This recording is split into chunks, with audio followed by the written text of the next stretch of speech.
You've seen us review the original P365 as it came out with that low profile sight that people seem to have difficulty shooting with and comped. We covered the 380.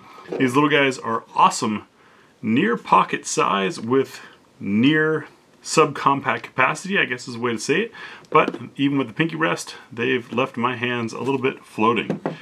That pushed me into the 365 XL. We saw my coverage on this build in the magazine as well as here on the channel.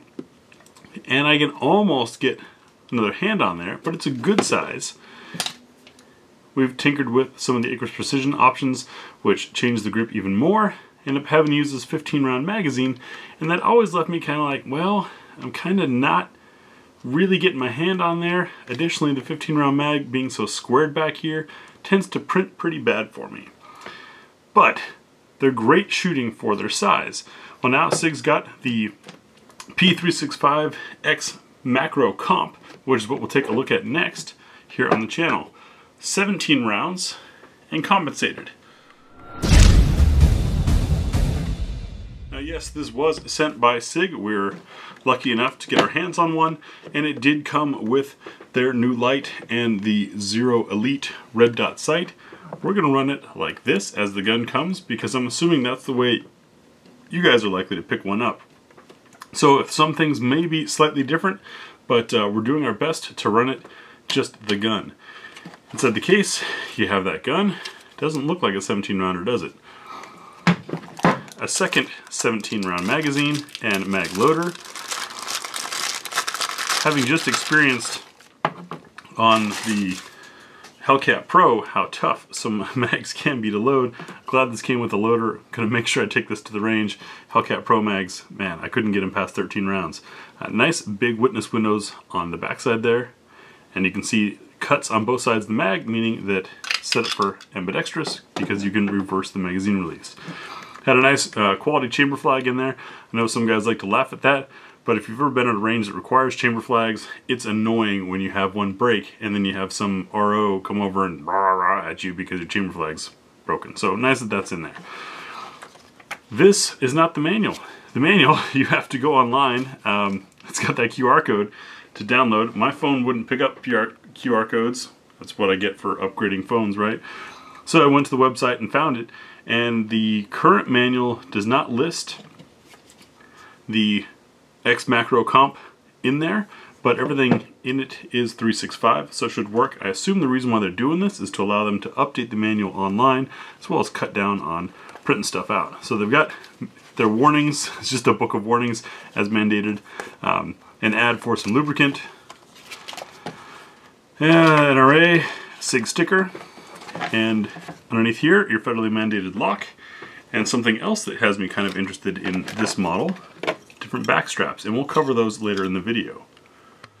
So what is it? If you are just hearing about this gun or stumbled across this video, this takes the 365 fire control unit, which is how we're able to do things like swap out grip modules and slides and things. So I mean, slides have always been easy, but you can swap the grips.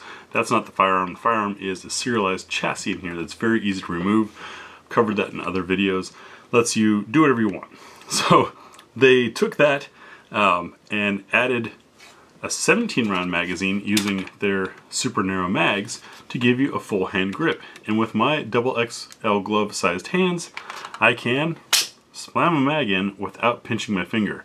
Flinched a little bit there from my Glock days, but look at that. Awesome. So you're getting the full grip, you're getting actual pick rails, not proprietary rails, and what they've done is taken the 365 XL slide length. You can see there, same length slide, and inserted the barrel from a regular 365. So you have the 3.1 inch barrel, and they cut compensator slots into the slide. That allows you to have some of the same effect of a on-barrel compensator as far as when gases are coming through. Some are going to jet upwards, pushing the muzzle down and help reduce muzzle flip, which small guns can have. Usually it's exacerbated by not being able to get your whole hand on the gun. Won't be a problem with this guy. But by doing it on the slide, instead of it having being attached to the barrel, they've reduced the risk of some of the issues that you can have with thread-on compensators. namely in the form of ammo sensitivity and reliability, because you're adding weight on the leverage point on the end of the barrel, and that can interfere with the Browning action's ability to do things. So nice touch there. Now that we've gone over basically what it is, we'll do our classic look around the gun. And we'll do that, of course, by showing clear. You can see through a witness window. We don't have brass. That's not as great as something that's tactile, plus you have to have enough light to see in there, so you might as well just take a look to see that it's clear. And I want to look at magazine ejection. With the slide open and the gun upside down, we get a little bit of kick. That little kick can help a lot in case you get grit in the gun. Don't believe me, try training in the desert or anytime when things get soupy. So it's nice to have that little bit of boost to help get it moving. If it is in there, you can see we've got a little bit of space here to grab the mag for a strip and rip, or if you're not quite good at clearing Type 3 malfunctions yet. Slide lock works as a release, and we can start up front. Slight beveling for holstering. Big old open muzzle hole. Looks like a 45 that's oval, but that's part of the design of the compensator. And I can see, I don't know if the lighting's going to catch it for you guys on the camera, but a little bit of greenish blue there, copper fouling, and some carbon fouling from this having been test fired. I like that the muzzle is flush with the end of the dust cover. That's just a personal preference. We've got 3 slots of rail here to fit a standard pick-mounted light or laser. No texturing on the front of the trigger guard because it's an American gun and Americans don't like to shoot that way. I don't know why. I've not even tried it myself. Raised, relieved, and radiused here underneath the trigger guard, so no Glock knuckle. There's no hard spot there. If you do a lot of holster draws or spend a lot of time, you end up getting a callus there. I typically have one after any 3-day course on most any gun. It's slick up there to allow your finger to slip under, and then we've got that micro fissure type texture, I think is what they like to call it. It's basically a laser texturing here. This is nice and grippy without shredding your skin. It won't hurt, but does apply traction. Downfall to this type of texturing is it tends to collect dead skin cells and dirt from your hand and gum up rather, well, quicker than you'd expect. We can put it that way. We've got a little bit of beveling for magwell, but of course you don't need a magwell when you've got a single feed double stack mag. The mag is an inverse magwell. Just train, that's all you gotta do. Backstrap, we can see the pin there to be able to drive this out and swap it out. The medium is installed, it comes with a small and a large. We'll later take a look at how this changes the actual profile of the gun. Slide to frame fit up front. A little bit of side to side, a little bit up and down, as we'd expect. In the back, no side to side. Tiny bit of up and down, nice and tight. And these sights, and both Ms. Tia and I are big fans of this sight system. If our camera will cooperate with us. There you go. The tritium sights, but you've got that nice green ring up front in daylight to grab your attention, and the rear is subdued. Coming around on the right side of the gun, you can see the magazine release is reversible. We won't be bothering with that. And this is optics ready for the micro footprint. We're talking about the ARM SC Shield, the Sig Romeo 0, the Romeo 0 Elite, which is what we have with this gun. Speaking of which, when we go to the range, we like to test things the way they come. If you guys want to see the red dot on here, let us know in the comments, and if we get enough voices on that prior to the range video, we'll accommodate what you guys want to see. But other than that, everything else looks like a 365. Next, we'll field strip this thing and take a look inside the 365 X macro comp. Field stripping the 365 is a very straightforward process. And that's done. Lock the slide to the rear. That gives you another excuse to check, make sure it's empty. And you can see by how far back the barrel is what we're missing there. It's roughly 2/3 of an inch of barrel, shorter than an XL. It's the same length as a regular 365. With that back, rotate that lever down and bring the slide forward. No need to pull the trigger, which is nice. Inside you can see our fire control unit, or FCU. That's this chassis setup here that is very easy to remove. Just pop that pin, start to the front, pull out, and that's how you swap on the different grip modules, as you've seen us do in so many other videos. The rest of it apart, it's Browning action. Take the pressure off the spring and it'll come out. Captured spring appears to be a metal guide rod, which is nice, flat wire spring, and you can see it's color coded which tells me they've probably got different tensions out there.